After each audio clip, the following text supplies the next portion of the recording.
Could the latest Attack on Titan chapter 119 have been all a dream? So what's up guys, Foxen here. Oh yes, I'm talking about the ultimate dream for the female Eren. Watch, you're certainly gonna see Gabi wake up next chapter. But seriously, could Eren have been pulling an Aizen? Oh, I just died, game over. Psych, just kidding, made you luck. So ever since Eren supposedly dying, there's been theories popping up about what actually happened. Part of this does stem from some of the inconsistent things happening in the last chapter. So far, there's two very popular ideas floating around.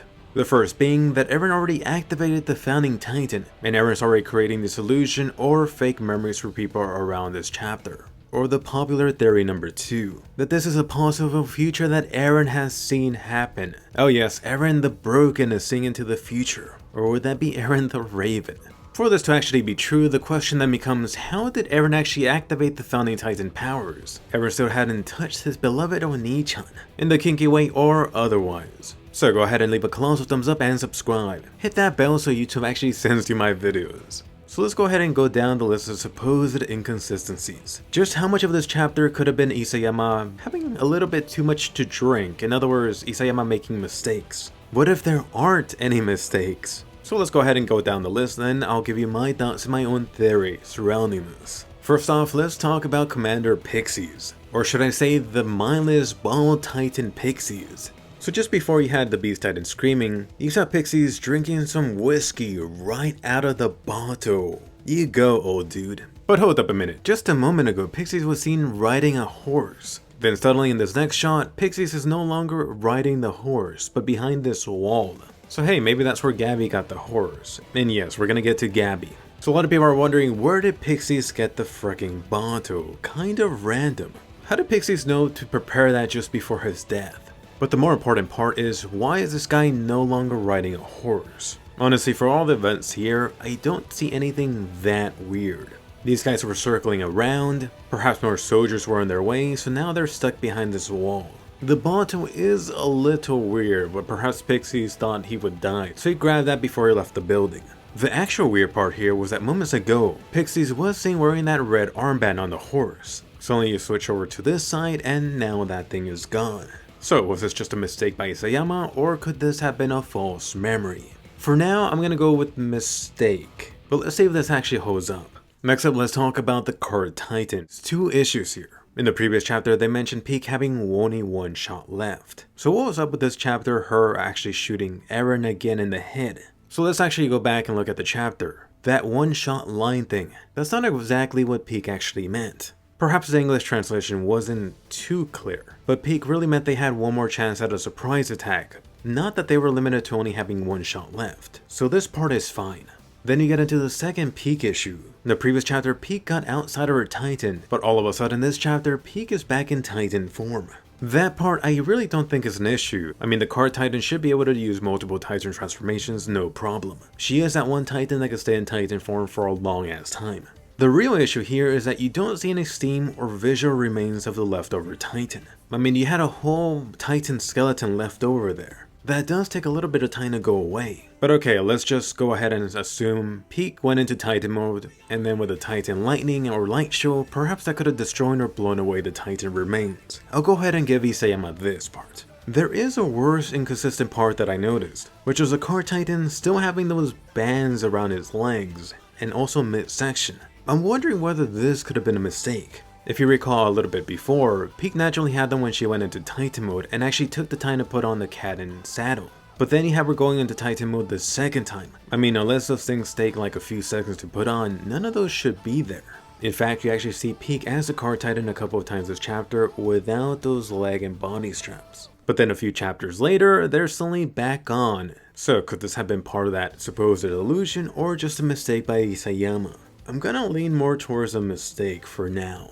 Next up, let's talk about your favorite Attack on Titan female character, Gabi. Alright, so there's so many issues surrounding this girl. First off, you have Gabi randomly coming with a horse. As some of you guys have pointed out, actually back in the farm chapter, Gabi had this almost throwaway line about not being able to ride a horse. That this proves this whole thing is an illusion since Gabi shouldn't be able to ride a horse.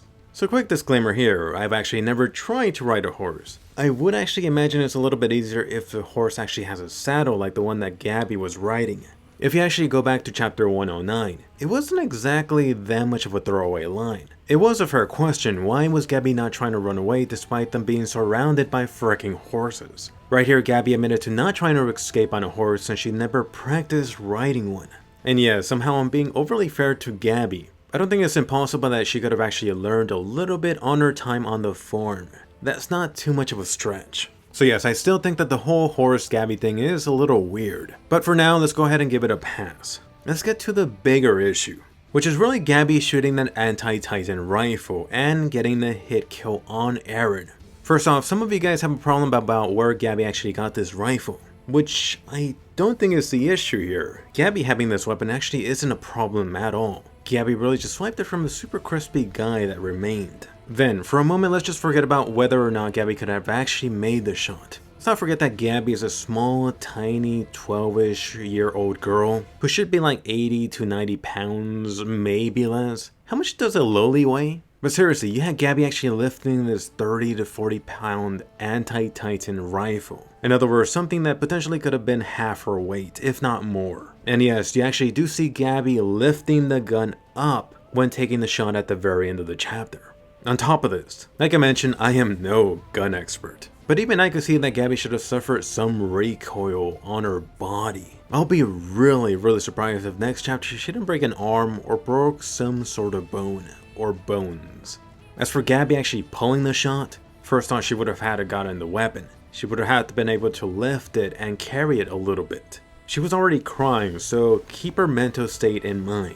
And then actually getting the shot in, the warriors actually do have some rifle experience. But then the aftermath, the recoil damage on her body. This actually brings up a different issue. Let's go back to the whole Colt gun thing. Just a few moments ago, you had Falco transforming. After that, you saw the gun underneath the Colt body remains. But take a look at the gun. How did this thing not melt? How did this thing not get damaged one bit? You actually get a few shots of the actual gun. This thing looks perfectly new. Let's just go ahead and assume this thing survived somehow by some miracle without any damage. How did Gabby carry it? And I'm not talking about the weight here. This thing at the very least should have been super hot. At least warm.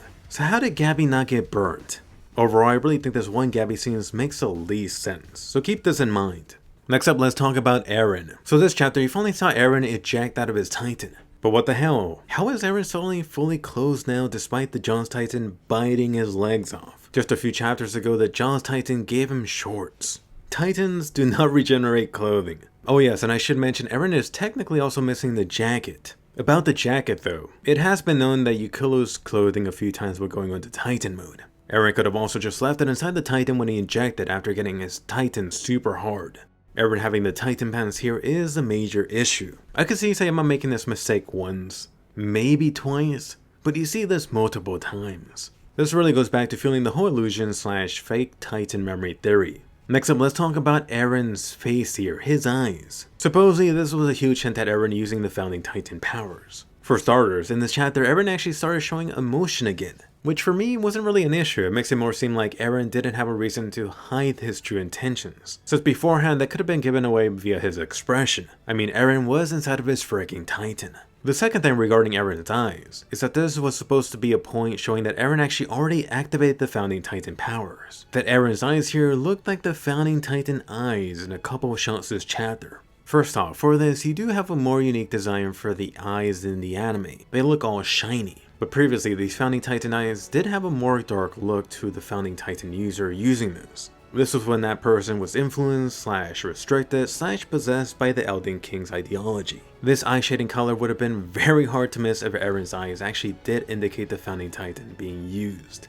Looking back at Eren's eyes this chapter, it clearly doesn't match. And actually, if you look back in the manga, or at least the past 30 chapters, you'll notice that Isayama likes to use this particular eye design often for Eren. After all, Isayama really only has black, white, and grays for the manga, so he has to make do with what he's got. So going back to the original topic, are all these inconsistencies being done on purpose, or is Isayama flat out making mistakes? Keep in mind, Isayama has been known to forget some details, then correct them later. Another example is him forgetting the Eldian armbands and a couple of Eldians in the internment zones. This stuff usually gets fixed in time for the volume release. And let's not forget about the time that he said Eren should eat Historia instead of touch Historia. Big mistake right there.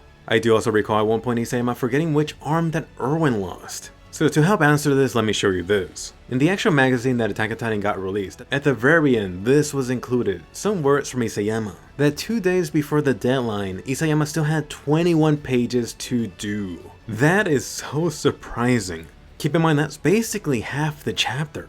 We do know that Isayama has been extremely busy this past 2 months. The Attack on Titan final exhibition just launched a few weeks ago, which I do have a video on, by the way. As someone that visited, I could definitely guarantee that someone like Isayama would have been working on that and double checking this stuff constantly. This also doesn't even factor all the time that Isayama has been involved with helping the Wit Studio for the Attack on Titan Season 3 Part 2 anime, and potentially Season 4 since they have to storyboard that. So this is really just a long way of saying that Isayama has been extremely busy. Mistakes could have been made this chapter. As a counterpoint to this, let me also bring up that Isayama does have an editor. I would also be surprised if more people didn't double check the chapter. So was Isayama, his editor, and a couple of other people too busy to double or triple check this chapter? Possibly, I'm still like 50-50 on this.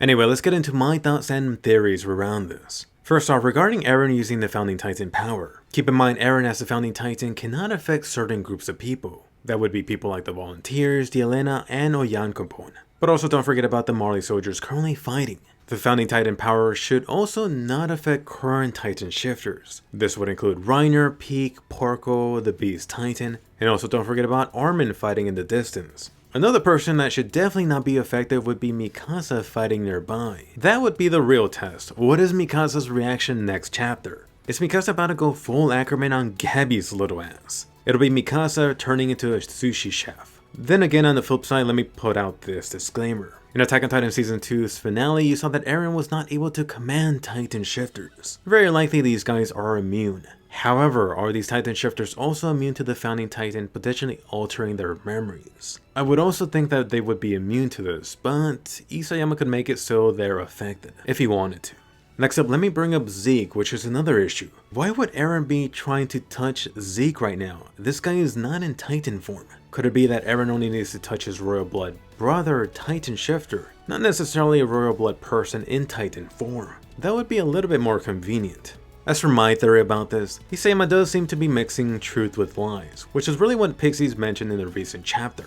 Potentially the past 2 to 3 chapters could have been made up of truth and lies. For now, let me just focus on this chapter. I'll get into where exactly the lies start for this chapter. Before getting into this, let me also mention this involving the Founding Titan abilities. This Titan has always been thought of being the most powerful. However, the full extension of the Founding Titan powers has not been discussed in depth. You've been told that this Founding Titan can alter memories of Eldian subject of Ymir people. Although recently, only a few chapters ago, Tom hinted at the Founding Titan being able to change the body structure of Eldians. So is this really just an additional extra ability? Or really the true ability of the Founding Titan? In other words, this mind-wiping power only being a subset of this more divine ability. It really just means there's a lot about the Founding Titan we don't know yet, especially about its powers. Powers that perhaps Eren was able to find out more about. So getting into where the potential lies and supposed illusion could have started, this was right when the Armored Titan punched Eren in the mouth. Wasn't it really weird that Eren got his Titan super hard here? I mean, why? It's not like Eren was necessarily in trouble anyway. If you look at the scene a moment later, it was useless either way. Reiner broke it immediately. So why did Eren eject? It feels like this could have been Eren's backup plan, that Eren wanted the Beast Titan up on the wall. Could Eren himself be linked to his own hard Titan shell that he created years earlier? Recall that Eren and Zeke had to meet at a certain meeting point. No doubt that potentially trouble would arise, so they had a backup plan just in case. Could in present day Eren still have a connection to his Titan crystal? Perhaps through the Titan paths.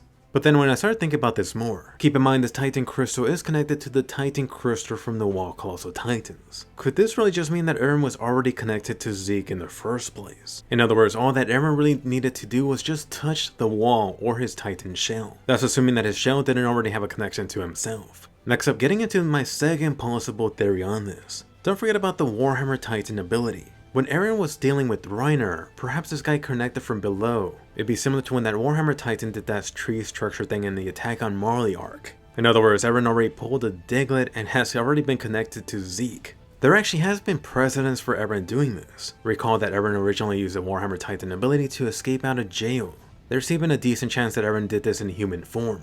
Then from the current battle, moments ago you saw Eren use the spikes on his back and the ground. All of these spikes were Titan crystal. Eren pinned down on the ground was super close to the Beast Titan body anyway. In other words, Eren could have really connected to Zeke's Beast Titan that was already face planted on the ground. This whole thing could have been similar to when Armin and Eren tricked the Colossal Titan in Attack on Titan Season 3 Part 2. Maybe that wasn't the original plan, but if the monkey happened to fall on the ground, Eren could take advantage of that. This really does boil down to Eren then having activated the Founding Titan power to quickly create this false memory for those Eldians close by. This would be for Gabi, Reiner, and perhaps even Zeke. It would be funny if that was also why Falco's Titan turned on Porco instead. In other words, it was Eren commanding his Titan. Hey Falco, let's go ahead and let Reiner suffer a little more. This would help explain Eren's past situation, but more importantly, the whole Gabi anti-Titan shot. Unfortunately, this would mean that everyone else still went into Titan mode, since only the close people got affected.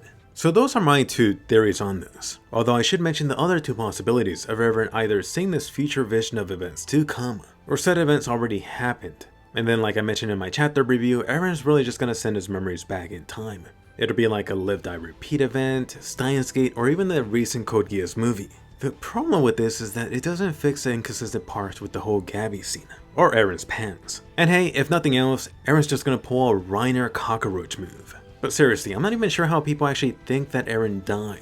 At the very least, that Attack on Titan final audio confirms Eren is alive, or at least not dead yet. So overall, I would actually prefer my first two theories about this. Otherwise, you start getting into the issue of, if you could actually reset the stuff, where is the risk or consequences? Isayama would have to lay out there being some hard restrictions or costs involved. Which is really why I'm sticking with the first two options. Next chapter, could we see the rumbling starting? But let me know down below, what is your theory about the events? How does Eren walk away from this? Did Eren really die? Will Gabi become the main character now?